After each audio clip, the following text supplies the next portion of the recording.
bahwa waktu kita hanya 40 menit, jadi sebenarnya saya sudah menyampaikan materinya terlalu banyak. Saya sudah menyampaikan materi terlalu banyak, tetapi saya akan mempersingkatnya supaya apa yang saya sampaikan pada malam hari ini juga bisa bermanfaat kepada teman-teman semuanya.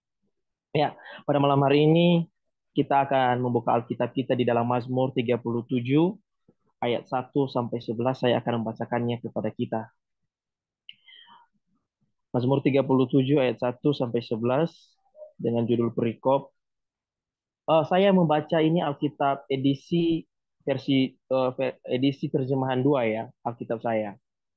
Jadi kalau saudara-saudara nanti ada yang sedikit berbeda, uh, minta maaf karena saya pakai edisi terjemahan kedua. Saya akan membacanya kepada kita semua. Dari Daud, janganlah geram terhadap orang jahat, jangan iri hati kepada orang yang berbuat curang. Sebab mereka segera lisut seperti rumput dan layu seperti tumbuh-tumbuhan hijau. Percayalah kepada Tuhan dan lakukanlah yang baik. Tinggallah di tanah ini dan berlakulah setia. Bersukalah dalam Tuhan, maka Ia akan memberikan kepadamu hasrat hatimu. Serahkanlah jalanmu kepada Tuhan dan percayalah kepadanya, maka Ia akan bertindak. Ia akan menerbitkan kebenaran serta seperti terang dan hakmu seperti siang. Berdiam dirilah di hadapan Tuhan dan nantikanlah Dia. Jangan geram terhadap orang yang berhasil dalam hidupnya, terhadap orang yang melakukan tipu daya. Berhentilah marah dan tinggalkanlah panas hati itu. Jangan geram, itu hanya membawa kepada kejahatan. Sebab orang yang berbuat jahat akan dilenyapkan, tetapi orang yang menanti-nanti Tuhan akan mewarisi negeri ini. Karena sedikit waktu lagi, maka lenyaplah orang fasik. Jika engkau memperhatikan tempatnya, maka ia sudah tidak ada lagi. Tetapi orang yang rendah hati akan mewarisi negeri ini dan bersuka karena kesejahteraan yang berlimpah-limpah. Ya, saudara-saudara yang terkasih di dalam nama Tuhan Yesus, ini adalah isi hati yang ditulis atau perikop yang ditulis oleh Raja Daud. Pada malam hari ini saya berbicara di bawah satu tema, yaitu serupa dengan Kristus. Ya, serupa adalah hal yang sama satu dengan yang lain atau dengan memiliki ciri yang sama yang sulit untuk dibedakan. Orang Kristen adalah orang yang percaya kepada Yesus Kristus sebagai juru selamatnya dalam hidupnya. Orang Kristen banyak yang sudah mengenal firman Tuhan, mengetahui akan firman Tuhan, dan memahami akan firman Tuhan. Namun tidak banyak orang Kristen yang dapat menghidupkan firman Tuhan dalam kehidupannya sehari-hari. Saudara yang terkasih di dalam nama Tuhan Yesus, kenapa saya mengangkat satu tema ini yang sangat menyentuh hati saya ya. Secara pribadi, kenapa kehidupan kita itu harus serupa dengan Kristus? Saudara yang terkasih di dalam nama Tuhan, banyak saat ini orang-orang Kristen yang sudah mengenal akan firman Tuhan, yang sudah tahu akan kebenaran firman Tuhan, namun gagal memahami firman Tuhan itu, sehingga firman itu dia tidak bisa menghidupkannya dalam kehidupannya sehari-hari. Pada malam hari ini kita akan belajar bagaimana kehidupan orang Kristen yang dapat menghidupkan firman Tuhan dalam kehidupannya sehari-hari. Namun sebelumnya kita akan belajar bagaimana kehidupan orang fasik sebagai perbandingan kehidupan orang Kristen yang serupa dengan Kristus Yesus. Jadi saudara yang terkasih di dalam nama Tuhan, pada malam hari ini kita akan belajar bagaimana seseorang yang menghidupkan firman Tuhan itu dalam kehidupannya. Dan sebagai perbandingannya juga pada malam hari ini kita belajar akan kehidupan orang fasik sebagai perbandingan kehidupan orang yang serupa dengan Kristus. Orang fasik adalah orang yang tidak beriman namun mengetahui keberadaan Tuhan, namun enggan mematuhi firman Tuhan, atau orang yang berdosa namun tidak mengakui dosanya di hadapan Tuhan. Itu adalah pengertian dari orang fasik. Ya, ciri-ciri orang fasik ya salah satunya adalah sombong. Sombong artinya dalam hal ini adalah merasa diri paling benar. Kedua, mudah mencela atau mengolok-ngolok atau mengejek sesamanya. Ketiga, tinggi hati, merasa diri yang paling terbaik dan tidak menerima saran dari orang lain. Keempat, dengki dan iri hati. Dengki dan iri hati adalah tidak mau kalah dengan orang lain. Kelima, kejam. Kejam terhadap sesamanya. Keenam, tamak. Ingin menguasai segalanya atau ingin berkuasa dalam segala sesuatu. Ketujuh, memberontak. Memberontak artinya memberontak terhadap ketetapan Allah. Itu adalah ciri-ciri orang fasik. Ya, saudara-saudara yang terkasih di dalam nama Tuhan, kita sudah mengetahui apa itu ciri-ciri orang fasik karena sesuai dengan ayat yang kita baca pada malam hari ini. Sebagai orang Kristen yang sejati, harus serupa dengan Kristus dan memiliki sifat-sifat Kristus dan menghidupkan firman Tuhan dalam kehidupannya. Ciri-ciri orang yang sudah menghidupkan firman Tuhan dalam kehidupannya memiliki sifat atau karakter Kristus dalam kehidupannya dan juga memiliki buah-buah roh dalam kehidupannya yang terdapat di dalam Galatia pasal 5 ayat 22 sampai 23. Apa itu sifat-sifat Kristus yang harus supaya kita serupa dengan Kristus? Yang pertama, memiliki yang namanya kasih, sukacita, damai sejahtera, kesabaran, kemurahan, kebaikan, kesetiaan, kelemah lembutan, penguasaan diri. Itu yang penting. Jadi segala sesuatu yang kita supaya kita serupa dengan Kristus, kita harus memiliki yang namanya buah roh dalam kehidupan kita. Ya. Pertanyaannya dalam kehidupan kita saat ini, saudara-saudara yang terkasih di dalam nama Tuhan, mengapa kita harus serupa dengan Kristus? Jawabannya, karena kita adalah anak-anak Allah. Di dalam Galatia pasal 3 ayat 26, dia berkata di situ, sebab kamu semua adalah anak-anak Allah karena iman dalam Yesus Kristus. Dan sebagai anak harus menuruti segala firman Tuhan di dalam Efesus pasal 5 ayat 1. Sebab itu jadilah penurut Allah seperti anak-anak yang kekasih.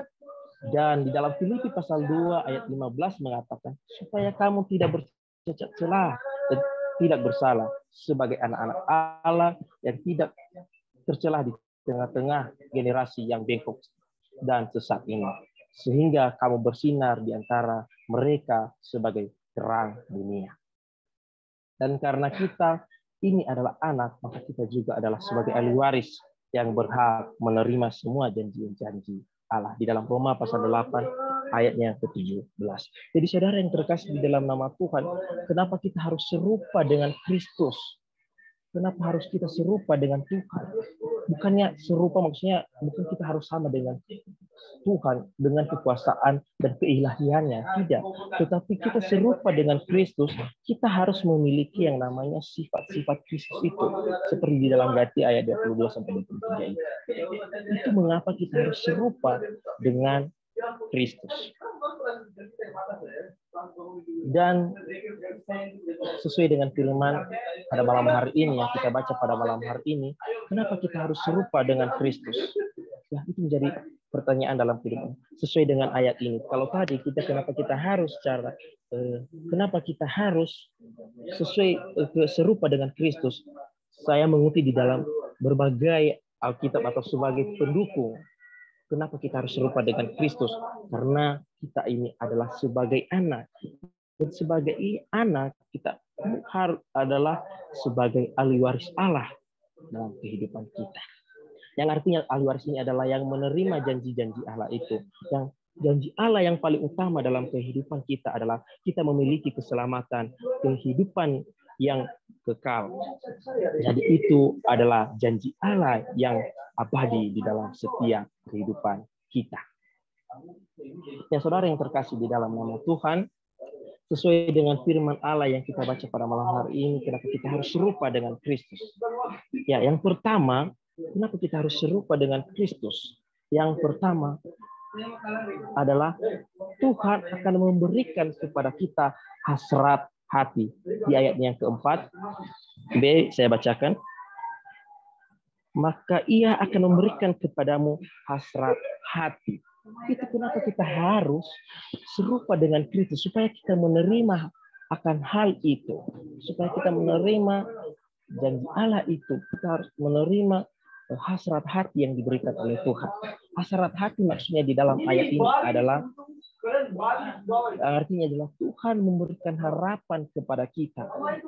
Ya, Dia memberikan harapan kepada kita bahwa setiap orang yang percaya kepada Yesus Kristus, orang yang mengikut Tuhan, orang yang memiliki kasih seperti Yesus Kristus, memiliki karakter seperti Yesus Kristus, Dia akan memberikan kepadanya hasrat hati, atau Dia akan memberikan suatu harapan yang besar bahwa orang yang serupa dengan Kristus Yesus akan diselamatkan, akan memiliki keselamatan dan hidup yang kekal.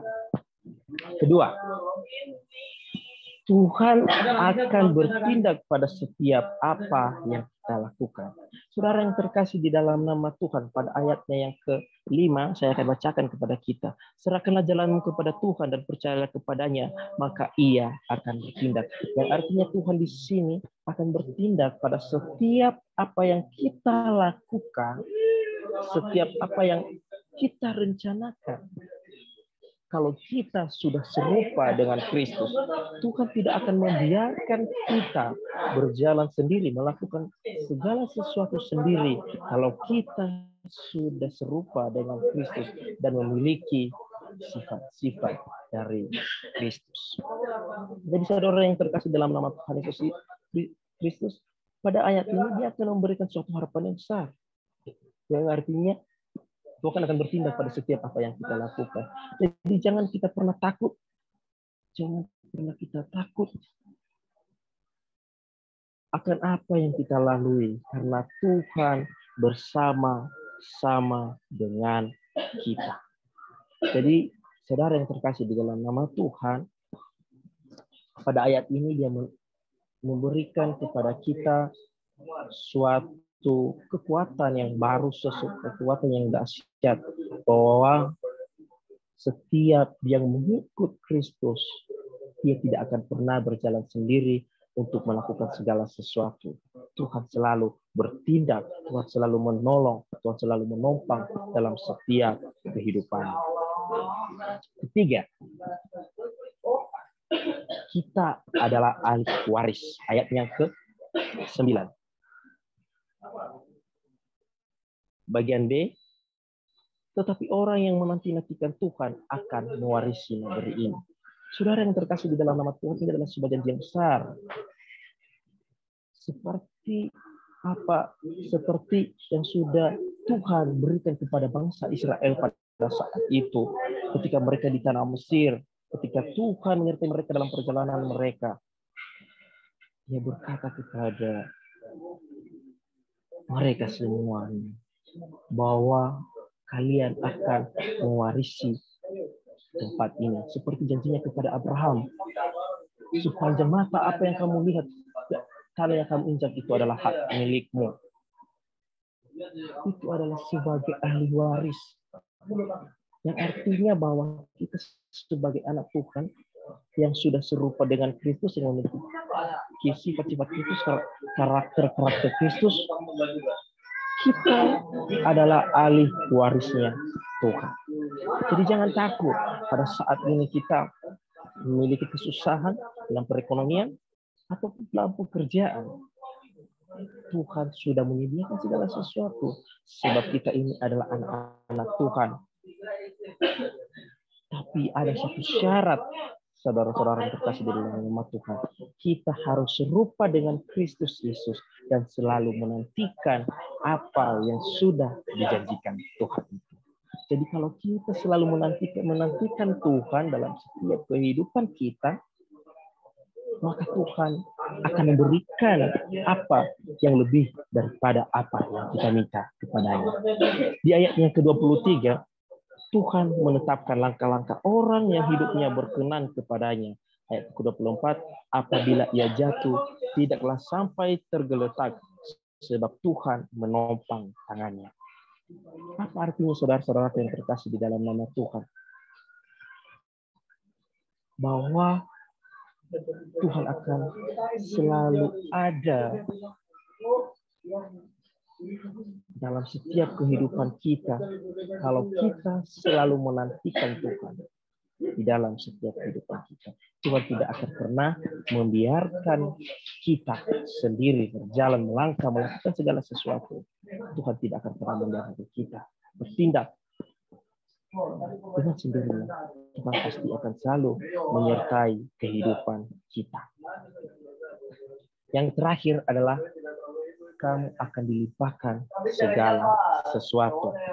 Yang artinya di ayatnya ke-11, tetapi yang orang yang rendah hati, ia akan mengurus negeri ini dan bersuka karena kesejahteraan yang berlimpah-limpah.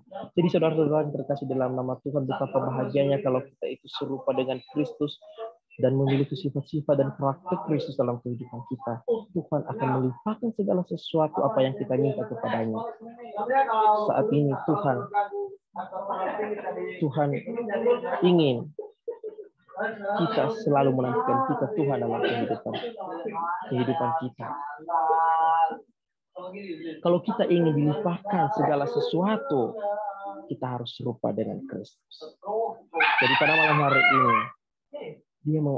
hari ini firman Tuhan mengajarkan kepada kita bahwa kita harus serupa dengan Kristus, harus memiliki kasih yang sejati, harus memiliki sifat dan karakter Kristus dalam kehidupan kita. Dan sebagai kesimpulannya, saudara-saudara yang terkasih dalam nama Tuhan Yesus Kristus, karena waktunya sudah berjalan sekitar berapa menit, karena ada doa syafaat dan ada acara yang lainnya, itu mengurangi waktu. Sebagai kesimpulannya dalam kehidupan kita pada malam hari ini adalah sebagai orang Kristen yang sejati harus serupa dengan Kristus dan menghidupkan firman Allah dalam kehidupannya menjadi serupa dengan Kristus. Tidak cukup hanya mengenal dan percaya saja, sebab kita ini adalah anak-anak Allah, dan selain daripada anak juga kita adalah ahli warisnya yang berhak menerima janji-janji Allah. Sekali lagi kesimpulannya saya bacakan kepada kita pada malam hari ini adalah sebagai orang Kristen yang sejati harus serupa dengan Kristus dan menghidupkan firman Tuhan Allah dalam kehidupannya sehari-hari. Karena serupa dengan Kristus tidak cukup hanya mengenal dan percaya saja kepada Yesus Kristus. Harus firman itu dihidupkan dalam kehidupan kita dalam sehari-hari. Setiap tindakan kita harus mencerminkan Kristus Yesus. Kenapa? Karena kita ini adalah anak-anak Allah. Sebagai anak-anak Allah, jangan kita mempermalukan Kristus dalam setiap kehidupan kita. Kita sebagai anak Allah, kita juga adalah ahli waris Allah yang berhak menerima janji-janji Allah. Ya, demikian saja firman Tuhan pada malam hari ini, mungkin secara singkat, namun saya percaya bahwa firman yang saya sampaikan pada malam hari ini bisa menjadi rema dalam setiap kehidupan kita. Oke, mari kita bersatu di dalam doa. Tuhan Yesus yang bertalam kerajaan surga, kami telah mendengarkan firman-Mu Tuhan, dan kami percaya bahwa Engkau adalah Allah yang baik dan Allah yang mengerti Tuhan. Dan kami mohon kepada Engkau, kiranya Tuhan Yesus menolong kami supaya kami serupa dengan Kristus Tuhan, dan supaya kami bisa menghidupkan firman-Mu dalam setiap kehidupan kami yang ada di surga. Kami percaya bahwa Engkau adalah Allah yang baik dan Allah yang mengerti. Kau tolong kami, kau kuatkan kami ya Tuhan, berikan kami hati sebagai Kristus, dan kami memiliki karakter-karakter Kristus dalam setiap kehidupan kami. Terima kasih Bapa, terima kasih Yesus Kristus. Inilah setiap doa kami Tuhan, kami serahkan ke dalam tangan-Mu, hanya di dalam nama Tuhan Yesus kami telah berdoa dan mengucap syukur. Haleluya. Amin. Saya kembalikan kepada hamba-Nya.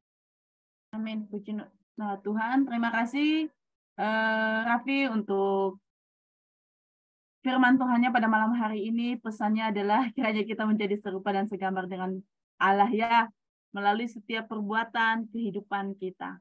Oke teman-teman, sebelum kita masuk dalam doa syafaat, sebelum nanti saya serahkan kepada pemimpin doa syafaat, biasanya ada lagu ya, boleh minta tolong adakah teman-teman yang bisa mengiringi lagu? Aku nggak berani gencerengin teman-teman, soalnya di depan ada pengajian. Jadi ada yang ada gitar kah?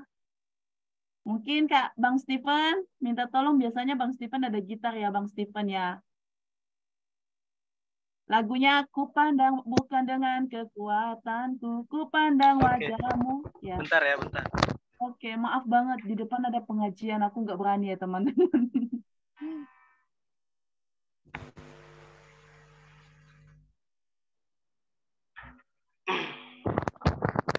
Ini apa? Bukan dengan kekuatan yang refnya kupandang wajahmu dan berseru. Makasih ya Bang sebelumnya. Ya, sama-sama. Bukan dengan kekuatan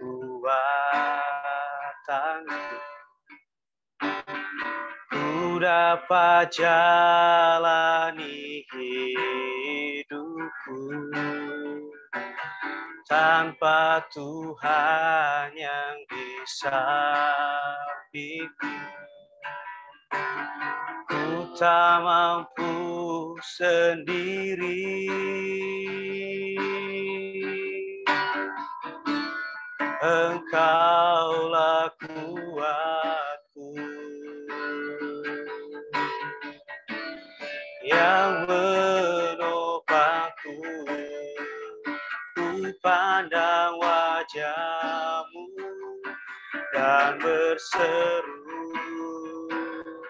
pertolonganku datang darimu. Peganglah tanganku, jangan lepaskan. Kaulah harapan dalam hidupku.